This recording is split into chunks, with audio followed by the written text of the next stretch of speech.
Oi, pessoal, boa tarde. Polícia afirma, pastor violentou sexualmente o próprio filho e o enteado. Agrediu as crianças até deixá-las desacordadas. E colocou fogo no quarto onde os meninos dormiam. Eles foram queimados vivos. A repórter Tainá Lopes acompanhou a coletiva. Boa tarde, Tainá. Boa tarde a todos. A coletiva que começou mais ou menos às 11 horas da manhã, durou quase 1h15. A gente está aqui fora, estarrecido, assustado. É uma sensação, a gente já esperava que algo de muito ruim tinha acontecido, mas nada perto do que nós acabamos de escutar dentro dessa sala onde a coletiva aconteceu. Georgeval Alves mentiu e é definido pela própria cúpula da Secretaria Estadual de Segurança Pública como um monstro.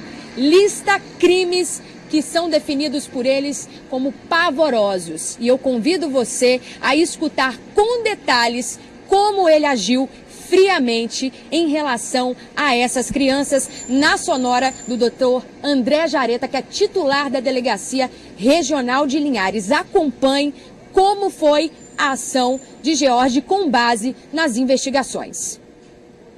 Naquela madrugada, o investigado molestou as duas crianças, tanto o filho biológico Joaquim, quanto o seu enteado Cauã, mantendo um ato libidinoso consistente em coito anal. Isso é demonstrado, tecnicamente, pelo encontro de uma substância denominada PSA, que é contida no sêmen humano. Essa substância foi encontrada no orifício anal das duas crianças, das duas vítimas. Essa substância não seria possível estar naquele local, senão por um agente externo. Feito isso, e com o propósito de ocultar este ato perverso praticado, ele praticou violência física contra as crianças. Isso é comprovado pelo vestígio de sangue no banheiro, no box do banheiro, precisamente, que o exame de DNA comprovou ser do Joaquim, o seu filho biológico.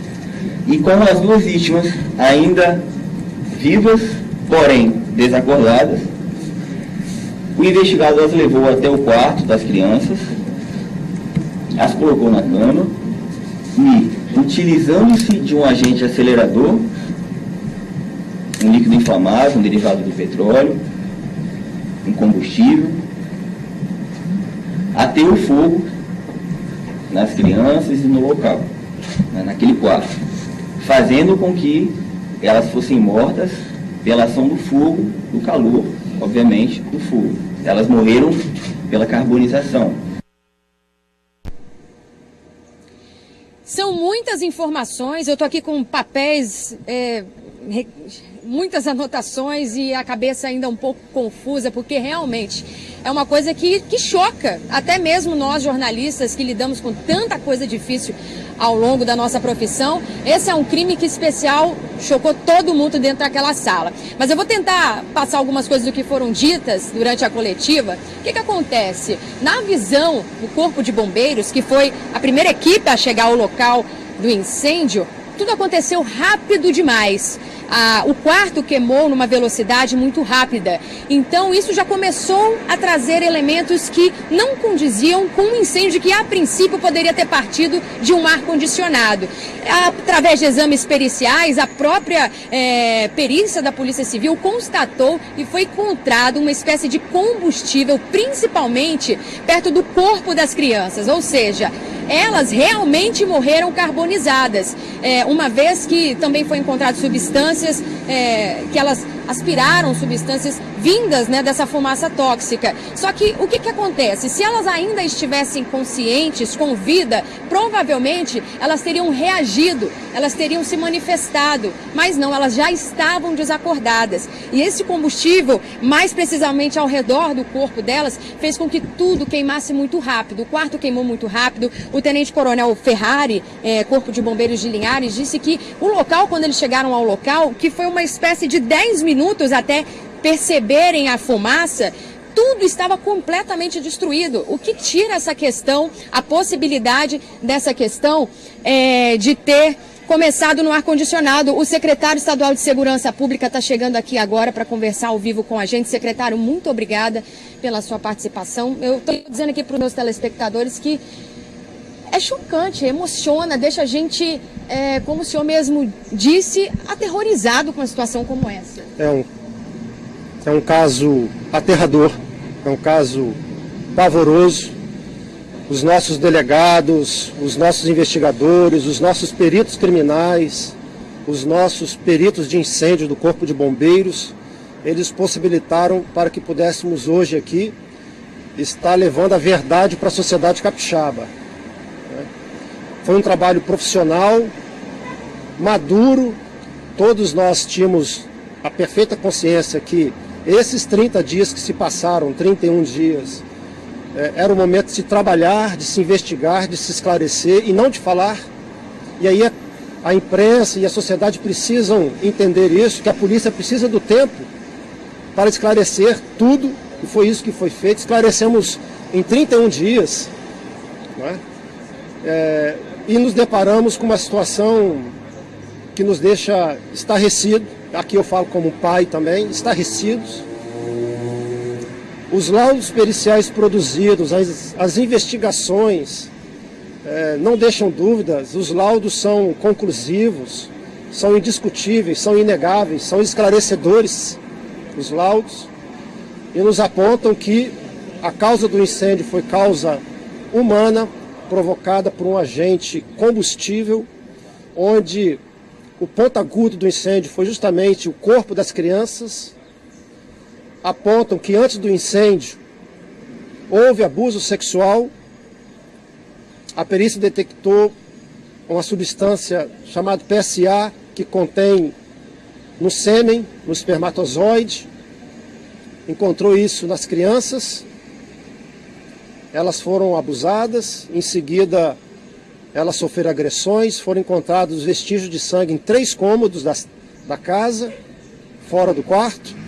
Em 3 cômodos, nos aponta que esse indivíduo, que não merece ser chamado de indivíduo, é um monstro, ele é o autor desse duplo homicídio.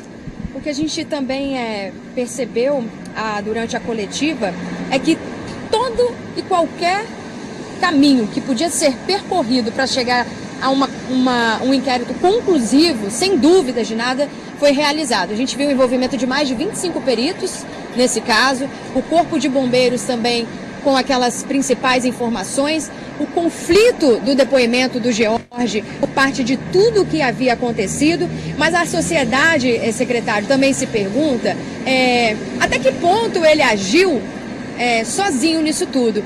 E essa é uma dúvida que eu acho também importante esclarecer para os nossos telespectadores. Não existe nada, nenhuma investigação apontou para o envolvimento de outras pessoas. Eu sei que o que passa na cabeça da sociedade é se houve participação da mãe. Não foi detectado isso, não é? Esse indivíduo estava sozinho em casa com as 2 crianças, a mãe estava viajando. Então não existe, dentro das nossas investigações, a participação de uma outra pessoa, apenas dele. Quando ele conversou com a gente na primeira vez, que ele fez questão, né, de buscar o espaço dele na mídia diante disso tudo, ele disse que tinha tentado abrir a porta do quarto, que tinha saído para a rua gritando, e hoje não. Hoje a gente já descobriu que esse pedido de socorro foi posterior à primeira chegada de primeiras testemunhas, né? Ele não pediu socorro a ninguém, não ligou para ninguém. O incêndio aconteceu, o incêndio alastrou, avançou e ele não pediu socorro. Pessoas que passaram em frente à residência pararam, foram até ele e ofereceram ajuda. Aí sim, após o oferecimento de ajuda, ele pediu ajuda. Não existe dúvida, o caso está esclarecido. Parabéns à nossa Polícia Civil, trabalhou excepcionalmente bem. Foram 25, para você ter ideia, nós tivemos 25 perícias nesses 31 dias. Nós tivemos todos os delegados e investigadores da Delegacia Regional de Linhares, trabalhando integralmente nesse caso, e aqui nós estamos apresentando a verdade. Nós acabamos de ouvir aqui o secretário estadual de Segurança Pública. Muito obrigada pela sua participação, secretário. Antes da gente voltar, alguns outros pontos que também foram ditos na reunião. Por exemplo, testemunhas foram ouvidas e disseram que pouco antes de fumaças, de sinais de incêndio, escutaram as crianças gritando. Possivelmente, de acordo com a polícia, no momento em que elas estavam sendo agredidas.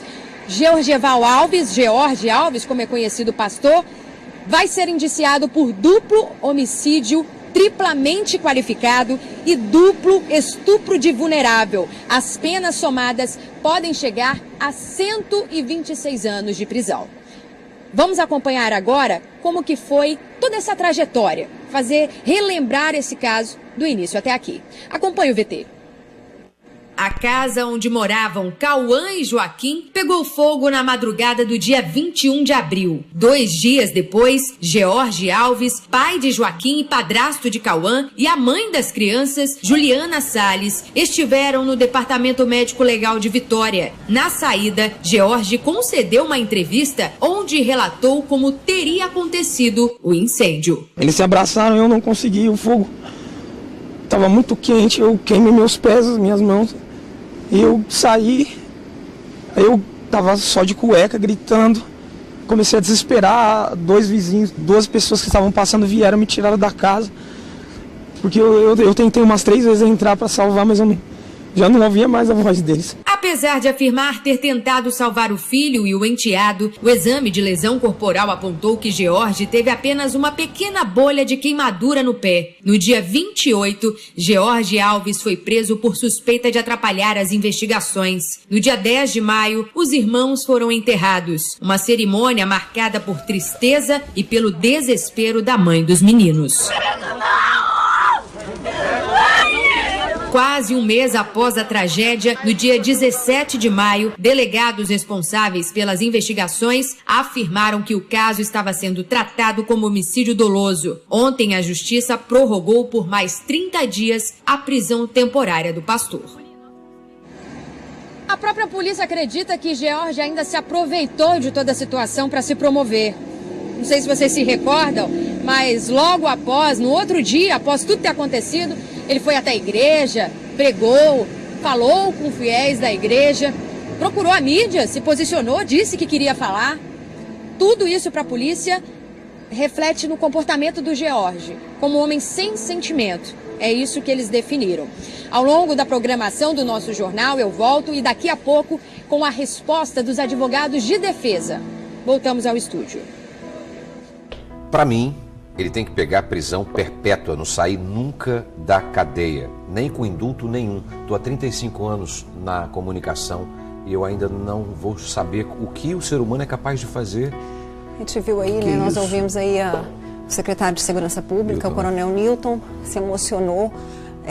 A gente também, como jornalista, como mãe, como cidadão, não tem como não ficar perplexo, né? Não ouvir detalhes esse crime e não se emocionar, não mexe com todo mundo e é impossível você seguir a vida sem pensar no que o ser humano é capaz e o sofrimento dessas crianças, né, Torino?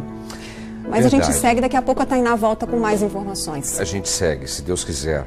Agora, pessoal, voltamos a falar ao vivo sobre o desfecho do caso dos irmãos assassinados pelo pastor George Alves. Exatamente isso. A polícia concluiu que Joaquim e Cauã foram violentados sexualmente e assassinados. Voltamos com você, Tainá. Só vou atualizar você, amigo telespectador, que conseguiu ligar a televisão agora, está chegando aqui no nosso jornal. A coletiva começou mais ou menos quase 11 horas da manhã. Bastante tempo, muita informação. O que aconteceu naquela noite do dia 21? Aconteceu que Georgeval Alves, o pastor George, de acordo com a polícia, estuprou o filho biológico e o enteado.